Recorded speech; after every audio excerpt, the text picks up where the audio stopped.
man blakus ir Kaspars Līdnis, kurš izpildīja fenomenālus trikus. Es domāju, ka jūs arī daudz viņu zināt arī kā mūziķi. Kā tev patīk šī atklāšana un visa atmosfēra? Nu, mēs spriedām, jo ielu vingrošanas biedrībā mēs esam 2 vieglatlēti izbijušie, kuri kādreiz arī piedalījās tādos jaunatnes pasākumos un olimpiādēs tā skaitā, bet secinājām, ka kādreiz tik šiki un krāšņi tas nenotika. Vienmēr saku, kruta bija. Nu jā, tieši tā. Nu, šis bija pielīdzināms jau reālai tādai nopietnai starptautiskai atklāšanai, jo te bija gan opera dziedātāji, gan salūts, gan pašmāju slavenie dziedātāji, gan pārsteigumi. Bija patiešām fēni un arī paši dalībnieki bija pilnas tribīnes. Tas jau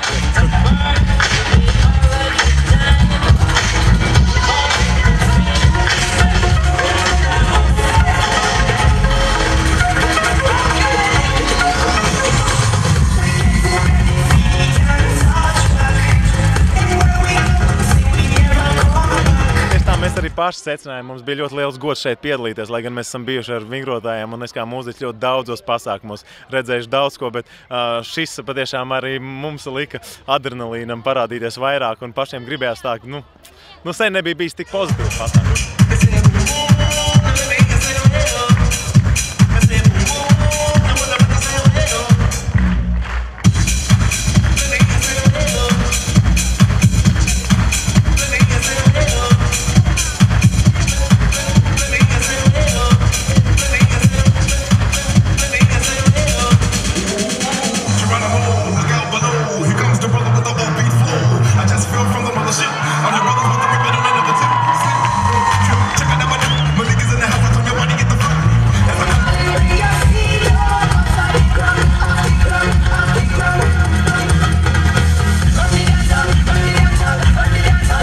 Tu novēlētu mūsu jaunajiem censoņiem?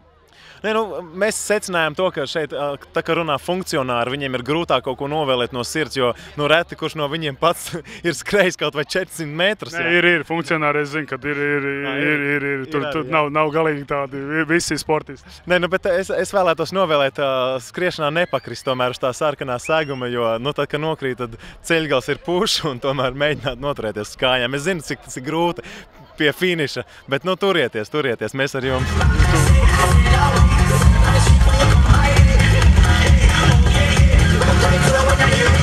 Arī visiem skatītājiem un klausītājiem novēlu ne tikai skatīties, klausīties, bet reāli pašiem iziet ārā un vai uzskriet krosiņu, vai pie stieņa pakarāties, kā mēs to darām. Dariet, esiet aktīvi kaut ko, dariet vasara, kad tad, ja ne tagad. Paldies, Kaspar! Paldies!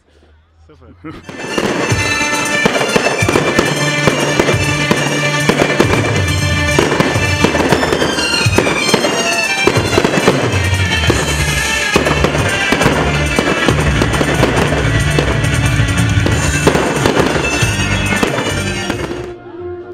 Noslēguma ceremonija ir veiksmīgi beigusies.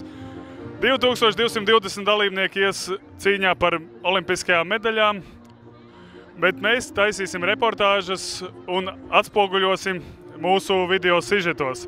Skreisim Ankī TV. Paldies!